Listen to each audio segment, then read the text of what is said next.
Hey guys, so we got this 2014 Jeep Patriot, and they complained that I guess it overheats, and they were low on coolant. So I realized when I try to take this off, watch this. I don't know if it's gonna do it, but it blows all this coolant up into the reservoir. You ready? Look at that. See that? So it's like this thing's under pressure, and there's no coolant in there.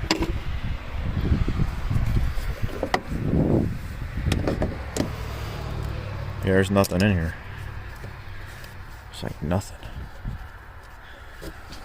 Okay guys, so what we're going to do is I'm just going to do a relative compression with the pulse sensor, and maybe we'll stick an ignition coil.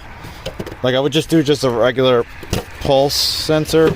I mean, I would just do a regular relative, but this lady complained that this thing got hot quite a few times. So we're just gonna do it all real quick and knock it out and just do it in like 5 minutes or so. So we'll put a pulse sensor on here. I gotta go get everything out of my truck. We'll sync to a coil right there, 2 wire coils, and then we'll clamp the battery current, and we'll just see if we have any pressure buildup in here, because I didn't like how it blew all this coolant up in here. Okay guys, so I put my radiator pressure tester on here. Got the pulse sensor from Nicolson right here on connected to that, so we can look at the pressure.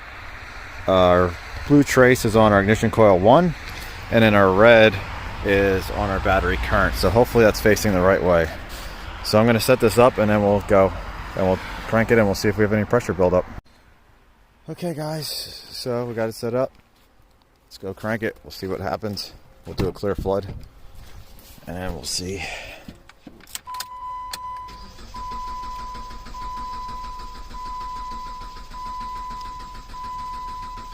We'll get a nice long crank. There we go. Let's go check the capture. And my amp clamp's upside down. Obviously. Can never get this thing right. Flip this around.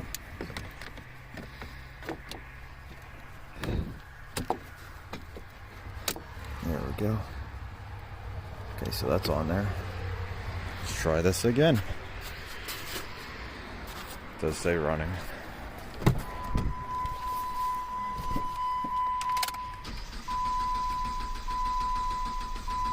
There we go. Let me know if we got a pattern going on, because I can't see it.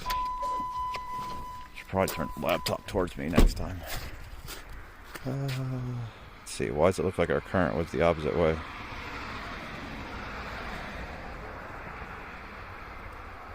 Oh, there we go.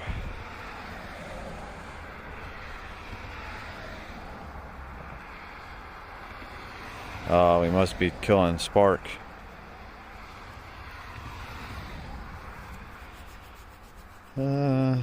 Not seeing anything too obvious with our pressures.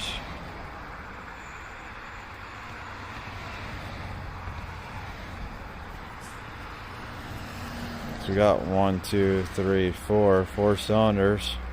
1, 2, 3, 4. Kind of interesting.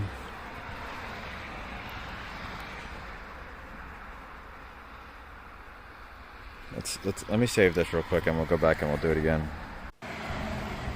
Okay guys, so I set it back up again. I changed our voltage for our pulse sensor, so let's try cranking this again.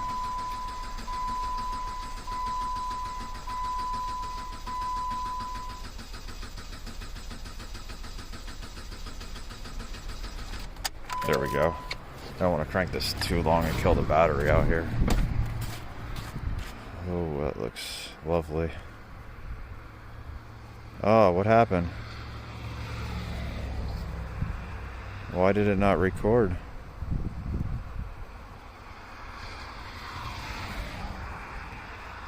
Let's try this again. Is my amp clamp on? Recorded last time. Amp clamp is on. And clamp is plugged in. See what happens when I just turn the key on, because our current should go up.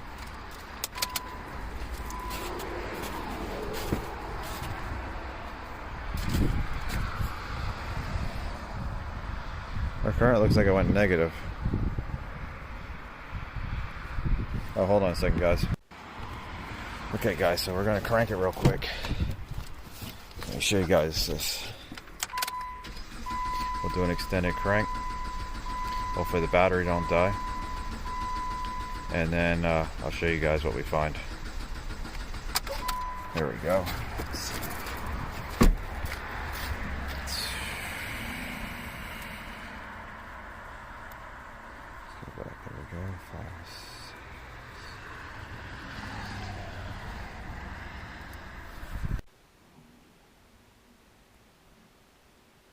6. Okay, guys, here's the capture from the Jeep.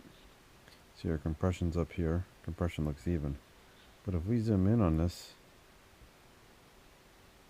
just get a couple here, you will see that if we count, actually we can even zoom in more. So 1 engine revolution, so we got one cylinder, just call it cylinder 1 right here. 1, 2, 3, 4, 5. So this is when it comes back, because 4-cylinder motor. Look at that. So if this is cylinder 1, and here it's repeating, so it's 1 cylinder, and this is our pulse sensor on our cooling system. So every time this cylinder comes up, you can see it's very repeatable. So we'll zoom back out. Look at that. Every time, just that 1 cylinder. So we got a bad head gasket on 1 cylinder. Either way, the motor has to come apart, but the customer is choosing to they're going to trade the car in. So I hope you guys like this. You can see how repeatable it is. Very repeatable when you get it dacked up. You can see how we had no pressure there, and it started building slowly, and then boom. This happens a lot when I'm testing cooling systems. Gotta crank it a few times. So really hope you guys like this video. Hopefully you learned something. We didn't have to pull out spark plugs and do all this stuff.